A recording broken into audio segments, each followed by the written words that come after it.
Bonsoir à tous. Voilà, on va aborder ces questions-là. On a parlé du contexte en Europe ou ailleurs, d'ailleurs aux États-Unis, du fait que la France n'était pas forcément en avance, du cadre légal, du cadre d'application dans les entreprises. Et on voit bien qu'au-delà de la règle, de la norme, il y a des enjeux qui sont pour l'application ou le lancement d'actions de projets de télétravail dans les entreprises. Il y a des enjeux qui sont éminemment liés à l'évolution des modes de management et à l'évolution culturelle des entreprises. Alors, dans 85% des cas, les projets de télétravail sont motivés par la volonté d'améliorer la qualité de vie, la conciliation vie professionnelle, vie privée. Donc, il y a vraiment une démarche, je dirais, ça s'inscrit souvent dans le cadre d'une démarche RSE dans les entreprises, aux côtés des RH. Mais en réalité, il y a 92% des employeurs qui pensent que le premier frein à la mise en œuvre ou la mise en place de télétravail est la réticence du management. Et d'ailleurs leur propre réticence, j'imagine. Donc il faut vraiment, je pense, le télétravail nécessite vraiment un énorme effort de rénovation ou d'évolution des pratiques managériales, par l'exemple, mais aussi par la formation, etc. On comprend bien qu'on sort du système un peu tayloriste où le manager est plus un contre-maître qu'autre chose dans le management de proximité, où il contrôle ses équipes de façon présentielle, que le télétravail, ça va vers, ça induit forcément la notion de confiance et que le rôle du manager doit s'adapter et doit évoluer avec les équipes qui seraient amenées à pratiquer le télétravail. Le manager doit avoir la capacité d'animer et de fédérer un réseau qui n'est pas forcément tous les jours avec lui. Il doit veiller à maintenir le lien social dans l'équipe, enfin le lien social pour ces équipes qui sont en télétravail, sachant qu'on ne parle pas du télétravail complet, on parle de télétravail 1, 2 ou 3 jours maximum, la norme étant plutôt 2 jours, je crois qu'on parle en France, c'est ce qu'on a vu. Mais néanmoins, il doit maintenir le lien social. Il doit favoriser l'autonomie. On a vu qu'il y avait le critère d'éligibilité de triple A, autonome dans l'éthique, autonome sur son temps de travail, autonome dans son métier. Donc c'est pour ça que certains accords excluent les personnes qui sont rentrées depuis moins de 2 ans dans l'entreprise ou qui sont depuis moins de quelques temps dans leur fonction, pour être sûr qu'ils soient bien autonomes au niveau de leur métier. Mais il doit vraiment encourager l'autonomie. On passe vraiment d'une culture du management par le contrôle à une culture du management par les objectifs. Cela dit, ça rentre, je pense que c'est tout à fait dans l'air du temps et que c'est ce qu'on essaye de tous faire avec nos équipes. Mais en même temps, le manager, il a pas seulement un rôle d'exemplarité, il a aussi des devoirs à remplir. Il faut qu'il puisse manager et gérer et voire limiter le nombre de personnes en télétravail. Il ne s'agit pas de dire demain tout le monde passe en télétravail. On sait aussi que le télétravail n'est pas la solution universelle. Il y a des études qui estiment que la proportion idéale, c'est maximum un tiers des collaborateurs, maximum un tiers de leur temps. C'est grosso modo l'ordre de grandeur, parce que sinon on casse, je dirais, le sentiment d'équipe et la notion de réseau dans l'entreprise. Il a l'obligation de maintenir justement ce lien social. Il doit gérer les particularités sans discriminer, et c'est pour ça que j'avais insisté tout à l'heure, parce que quand on se pose la question du télétravail dans l'entreprise, il y a ceux qui voient un outil pour favoriser la conciliation entre la vie professionnelle et la vie privée, dans le cas de la parentalité par exemple. Mais si avec les parents, on discrimine ceux qui ne le sont pas. Si on pense que c'est une solution pour réduire les temps de trajet pour venir au bureau, finalement, ceux qui habitent près du bureau, mais qui ont aussi... voilà, il faut faire très attention et je pense que c'est quelque chose à prendre en compte. Ce n'est pas forcément la solution pour un type très spécifique de personnes avec des contraintes particulières.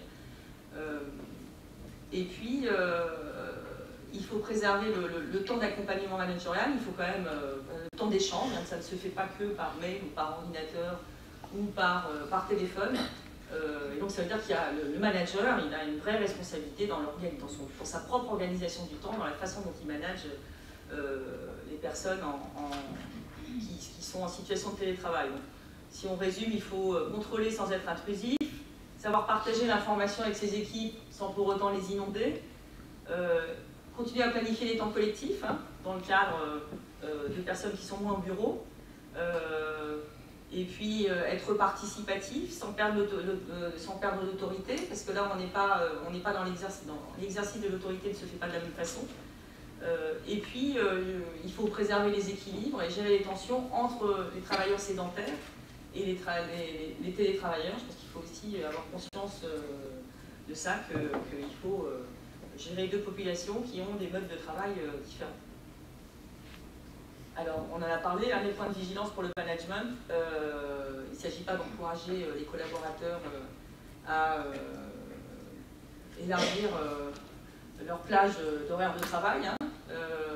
C'est pour ça qu'il faut être très clair sur les objectifs, parce que c'est ce qui permet objectivement de mesurer la performance du collaborateur qui est en télétravail, et puis ce qui permet aux télétravailleurs de voir, voilà, il a fait son boulot et c'est ce qui sera objectif.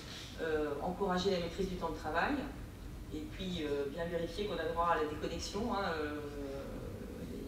on parle du concept d'infobésité, on a vu ça dans les documents qu'on est. Voilà, le télétravailleur, il est évidemment connecté, évidemment il a des outils, puisqu'il est en capacité d'être en télétravail, mais il faut aussi encourager la déconnexion et vérifier qu'elle a bien lieu. Et alors avec le management, l'évolution des modes de management, ça évolue, je dirais, ça n'est pas comme ça d'un simple claquement de doigts. Il y a évidemment un travail à faire au niveau de la direction générale. D'abord ce type de projet, je pense qu'il faut que ce soit dans la partie déclinaison d'un accord, négociation d'un accord avec les instances représentatives du personnel. Il faut évidemment engager la direction générale. Elle doit se montrer porteuse du projet et exemplaire, je dirais, dans la démarche, et bien manifester le fait qu'elle porte le projet auprès de ses équipes. Si ça ne veut pas forcément dire qu'eux-mêmes sont des télétravailleurs, comme eux au niveau des directions générales, j'imagine, c'est peut-être pas dans le cadre du télétravail, mais ils sont, comme on dit, des travailleurs flexibles et des travailleurs nomades dans de nombreuses situations. L'important, c'est pour investir, enfin, il faut investir dans la conduite du changement, il faut s'équiper d'outils et d'indicateurs de mesure pour objectiver la démarche. Il faut faire des retours d'expérience avec l'ensemble des parties prenantes dans cette démarche, les télétravailleurs, les salariés sur le site, les salariés qui sont en télétravail, les managers, les RH aussi. Et être en permanence en veille des réserves managériales, des réserves des télétravailleurs, et les amorcer et accompagner. Je pense qu'on aura un retour d'expérience tout à l'heure avec Dominique. Donc, le cadre légal, c'est bien, mais ce n'est que le début de la démarche. Je pense qu'il y a un énorme effort d'accompagnement dans la conduite du changement. Et on s'aperçoit que finalement, le télétravail, je crois qu'on en reparlera que c'est aussi un levier de productivité dans certains cas, etc. Mais ce qu'on a vu en travaillant sur ce dossier, c'est que c'est aussi un levier de transformation de l'entreprise quand on a ce souci de faire évoluer les modes de management. Je passe la parole à... C'est bon? Voilà, je continue. Alors, on en a parlé, les avantages indéniables associés au télétravail.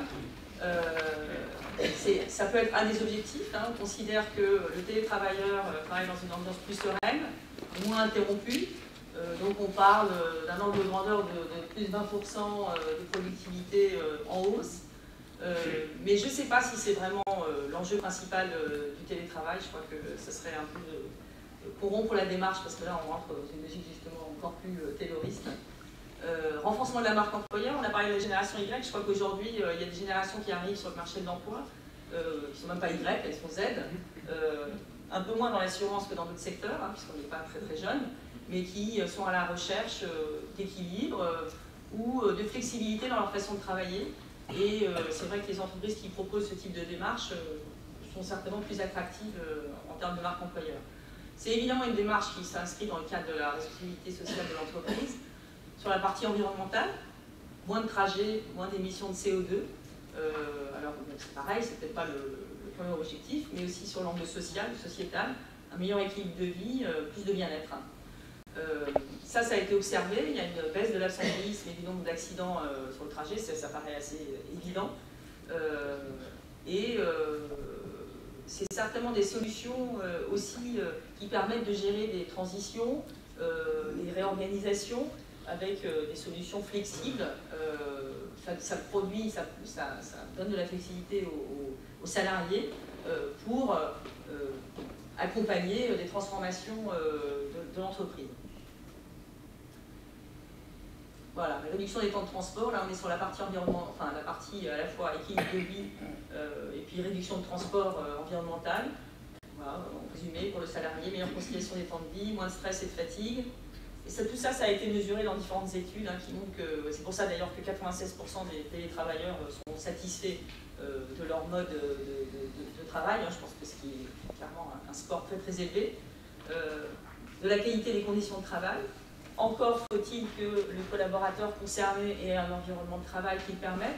C'est pour ça d'ailleurs qu'il y a certains employeurs qui font des visites avec l'accord de la personne, j'imagine, des visites à domicile pour évaluer objectivement